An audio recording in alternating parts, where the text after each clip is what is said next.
it right.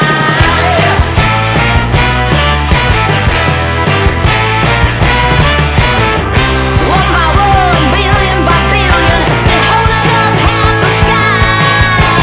Raise your hand if you're ready and willing, if you know it's time.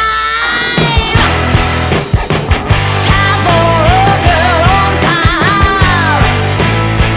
Time for a girl on time. Time for a girl on time.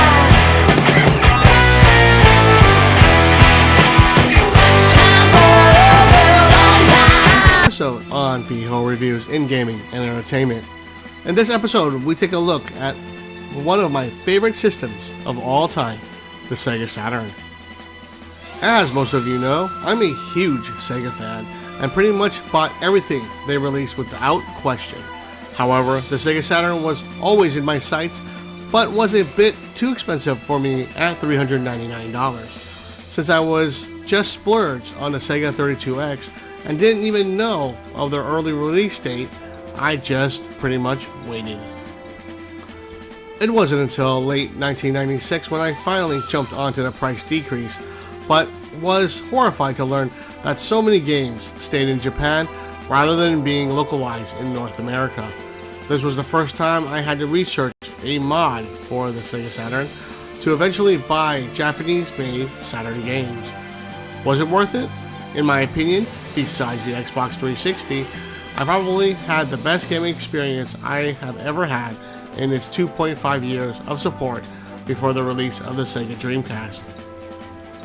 The Sega Saturn was developed and released by Sega in Japan in 1994 and North America and Europe to follow in 1995. The system sold very well in Japan, with games like Virtua Fighter pushing the system sales, but started slow and stayed shallow in the North American market with a surprise launch to get ahead of Sony. Plus, only certain stores like GameStop would receive the system at first. Upset, many stores refused to stock the Sega Saturn. That would also hurt their sales as the PlayStation was only offered. With Sega directly picking games to release for its US to try to compete against the PlayStation's 3D power, the Saturn looked like an inferior version of the same game. Sega never pushed what the system was meant for, which was 2D and scaling. The development started in 1992 with a design around Hitachi's new computer, the SH2. This joint venture, due to the cost of efficiency, but was not able to handle a 3D world on its own. Later, a second VDP processor was added late into development upon hearing on Sony's PlayStation specs and calculations on their system and what it could do in the 3D world. The VDP would improve the 2D and 3D texture mapping and overall performance. But to get everything working together would take more time to figure out the console than in making games. Although superior on paper in comparison to the PlayStation, the games never emerged since the system was so hard to develop for, and dual processors and 8 cores working together all at once. It wasn't until even Sega figured out most of it with the release of Virtua Fighter 2, Virtua Fighter Cop, and Sega Rally in the same year, where their games finally looked as good, if not better, than what their PlayStation counterpart could muster.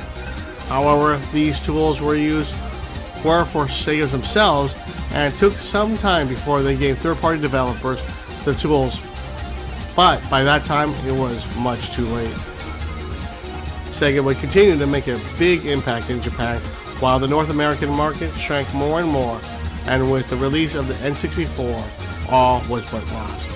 Saturn, I took to the internet to buy more games for the Saturn from Japan before all was said and done. During a time of 2D fighting, side-scrolling beat-em-ups, to Japanese RPGs, this was the era to own them, and that I did. Most of the 3D games, although next level, never amazed me in the ways others played, like Tomb Raider to Resident Evil with their tank controls, which have been a hard point of gaming controlling history, although they paved the way for dual analog sticks and forever better gameplay, which should have always been first. With the advancements of the cartridge add-on, I had more than triple the memory to save games on. 2D gaming supremacy from Capcom and SNK with the added 4-meg RAM card, use of cheat codes to impossible games like shooters like Radiant Silvergun, and playing Japanese games without modding the system. The system, which no one owned but me, was a hit with friends who could only play perfect ports of arcade games like Street Fighter vs. X-Men to Street Fighter Alpha 3. It is sad to see the end when all is said and done, and all you can do is say, what if? Wishing that Sega of Japan wasn't so egotistical to shoot down Tom Kalinski's of Sega of America when he thought that Sega should partner up with Silicon Graphics, who would later partner up with Nintendo as their base architecture for the N64. What if Sega just marketed to their strength instead of comparing themselves to the PlayStation? All I can think is, what if? But doing so takes away that journey I had with the system that really could do everything I wanted and more. Here are my top games in no particular order as my favorites for the Sega Saturn.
リードです。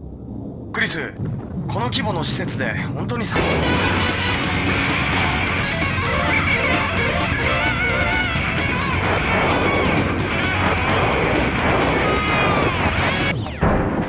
この奥が私のコールドスリープルームです。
over, jump.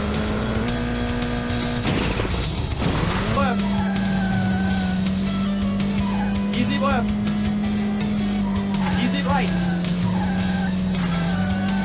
Easy left.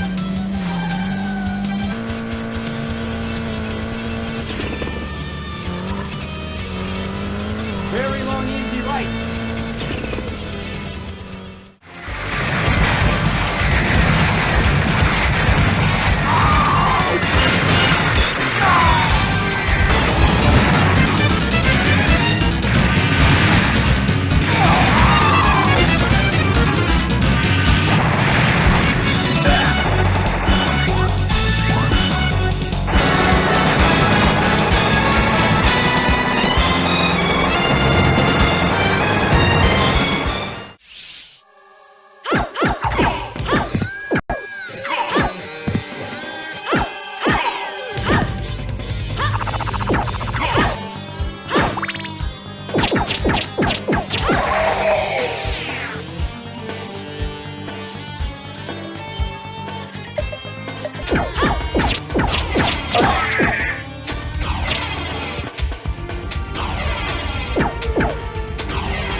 That's it for this look at one of my favorite systems of all time, the Sega Saturn. Please like and subscribe if you like my videos. Beho out, and Greg, take us out of here, and I will see you all next upload.